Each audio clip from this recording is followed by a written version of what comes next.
అంజనీపుత్రుడు, పవనసుతుడు, బజరంగబలి ఇలా మనం అనేక పేర్లతో పిలుచుకునే హనుమంతుడికి దేశంలో అనేక ఆలయాలు ఉన్నాయి. ఎక్కువగా అభయహస్తంతో దర్శనమిచ్చే ఆంజనేయుడు ఒక చోట మాత్రం భక్తులకు శయన భంగిమలో కొలువుదీరి ఉన్నాడు. అదే ప్రయాగ్రాజ్లోని బడే హనుమాన్జీ ఆలయం.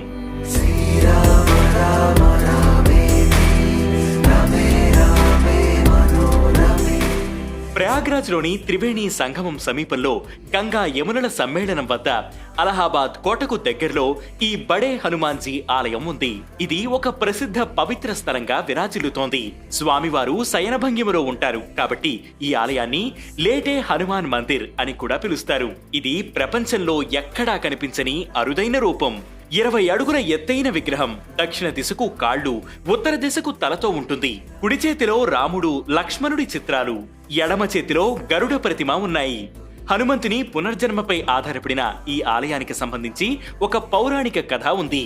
హనుమంతుడు లంకను జయించి రాక్షసుల వధ తర్వాత వృద్ధాప్య ఛాయకు చేరుకున్న సమయంలో సీతాదేవి హనుమంతుడి వెన్ను నిమిరి హనుమంతుడికి అమరత్వం అనే వరమిచ్చిందని చెబుతారు. హనుమంతుడికి జానకీదేవి చిరంజీవి అనే వరమిచ్చిన ప్రదేశం ఇదేనని నమ్ముతారు. అందుకే ఈ ప్రాంతానికి విశేషమైన గుర్తింపు ఉంది.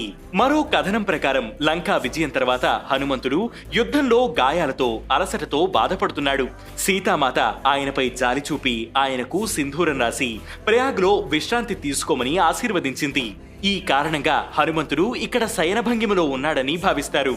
స్థానికంగా చెప్పే జానపద కథల ప్రకారం కన్నౌజ్ నగరాన్ని పాలించే రాజు ఈ విగ్రహాన్ని నిర్మించాడని చెప్తారు.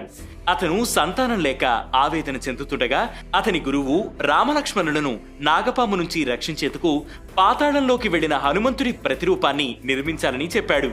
ఆ విగ్రహాన్ని వింధ్యాచల్ పర్వతం నుంచి తీసుకురావాలని సూచించాడు. గురువు ఆదేశంతో విగ్రహాన్ని తయారు చేయించిన రాజు పవిత్ర స్థలాలలో స్నానం చేయించడానికి గంగా నది ద్వారా పడవలో తీసుకువెళ్తుండగా ప్రయాగ్రాజ్ వద్ద రాత్రి విశ్రాంతి కోసం ఆగాడు.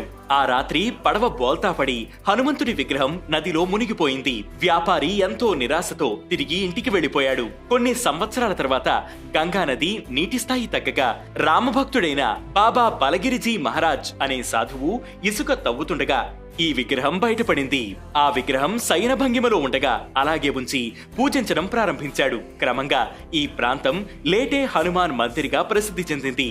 ఆలయ ప్రాంగణంలో శివపార్వతులు, వినాయకుడు, భైరవుడు, దుర్గాదేవి, కాళీమాత, నవగ్రహ విగ్రహాలు కూడా ఉంటాయి. ఈ ఆలయానికి సమీపంలో సీతారాముల ఆలయం కూడా ఉంది.